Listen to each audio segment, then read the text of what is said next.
Ini adalah gue. Gue adalah mahasiswa Universitas Cendrawasih, program studi Ilmu Pemerintahan, Fakultas Ilmu Sosial dan Ilmu Politik. Ini adalah tugas video pengantar ilmu pemerintahan. Tugas ini adalah ujian akhir semester. Selamat menonton. Oke, jadi di sini pemerintah adalah organisasi yang mempunyai kekuatan besar dalam suatu negara yang mencakup urusan masyarakat, teritorial, dan juga urusan kekuasaan dalam rangka mencapai tujuan negara.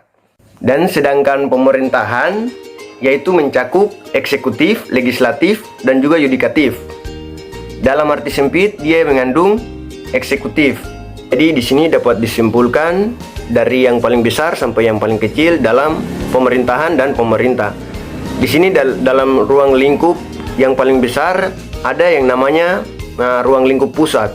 Itu ada presiden dan juga ada para menteri.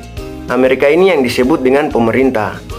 Dan pemerintahannya yaitu ada presiden, ada menteri, dan juga ada Dewan Perwakilan Rakyat. Nah, dari situ di tingkat daerah ada juga yang namanya pemerintahan, itu disebut sebagai gubernur, ada bupati, ada wali kota, dan juga perangkat daerah tersebut. Nah, pemerintahannya ada gubernur, ada bupati, wali kota, dan perangkat daerah, dan juga ditambah lagi dengan Dewan Perwakilan Rakyat Daerah atau biasa disebut dengan DPRD. Nah, di bawahnya lagi yang paling kecil yaitu perangkat desa. Nah, di sini dalam ruang lingkup yang paling kecil, di sana ada yang namanya kepala desa dan juga ada perangkat desa. Ini yang disebut dengan pemerintah. Dan pemerintahannya yaitu Badan Permusyawaratan Daerah Desa dan juga kepala desa beserta perangkat desa. Itu mungkin salah satu adalah contoh yang paling mudah untuk dipahami dan dimengerti. Ya baik, pemerintah juga dikatakan sebagai ilmu karena kita mempelajari tentang manajemen atau pengelolaan organisasi publik, diantaranya lembaga legislatif, eksekutif, dan juga yudikatif. Pemerintahan juga dikatakan sebagai ilmu pengetahuan karena kita mempelajari tentang manajemen atau pengelolaan organisasi publik, diantaranya ada lembaga legislatif, eksekutif, yudikatif, dan juga lembaga lainnya yang berfungsi dalam menjalankan fungsi negara yang teratur dalam undang-undang.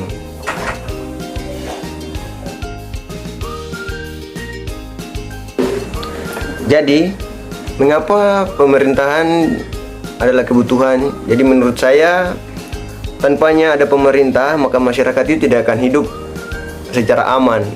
Contohnya saja nanti ada kekacauan, ada permusuhan, salah satunya mungkin seperti pencurian. Tanpa disadari juga orang-orang datang bisa ambil tanpa mematuhi aturan. Jadi adanya pemerintah itu dia mengatur struktur dari yang paling atas sampai yang paling bawah agar masyarakat itu bisa hidup tenang dan damai. Itu saja dari saya. Baik, di sini ada yang namanya asas kepastian hukum. Jadi sebuah negara itu dia harus memiliki asas kepastian hukum yang jelas agar bisa mengatur negara tersebut. Terus di sini asas kemanfaatan. Jadi apa yang dilakukan itu harus ada manfaatnya begitu. Terus di sini juga asas ketidakberpihakan.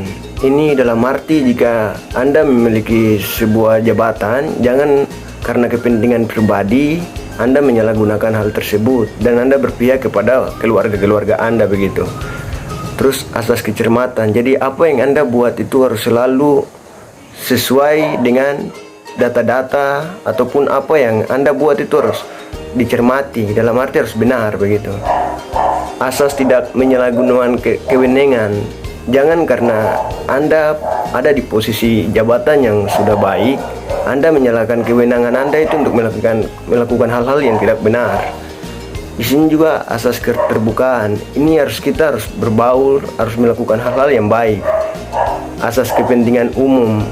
Ini kepentingan umum itu harus diutamakan supaya jalannya organisasi tersebut itu bisa baik dan benar.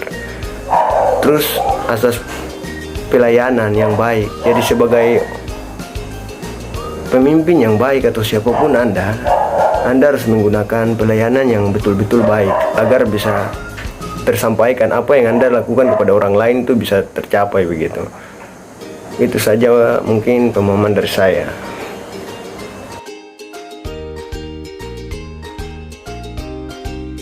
Oke, dalam konsep pengantar ilmu pemerintahan, di sini ada 3 aspek yang perlu kita ketahui, yaitu yang pertama yaitu aspek ontologi. Aspek ini dia menjelaskan tentang pengembangan dan penelitian. Aspek yang kedua yaitu aspek epistemologi. Aspek ini membahas bagaimana cara kita mencari pengetahuan dan seperti apa pengetahuan tersebut. Dalam aspek epistemologi ini terdapat beberapa logika, yaitu analogi, sisiologisme, premis mayor, dan premis minor. Yang ketiga yaitu aspek aksiologi. Aspek ini dia merupakan cabang firasat, ilmu yang membicarakan tentang tujuan ilmu pengetahuan itu sendiri dan bagaimana manusia menggunakan ilmu tersebut. Jadi hakikat yang ingin dicapai aksiologi adalah hakikat manfaat yang terdapat dalam suatu pengetahuan.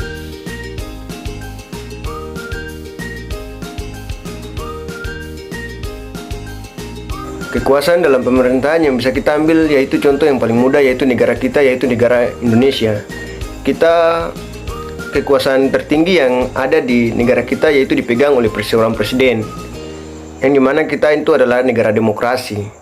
Kita kalau lihat ke negara luar yaitu negara Inggris, dimana pemimpin yang memegang negara tersebut itu ialah seorang ratu. Dia itu disebut negara monarki. Jadi kekuasaan tertinggi yang dipegang di negara itu adalah ratu tersebut. Mungkin itu adalah salah satu contoh yang mungkin teman-teman bisa pahami.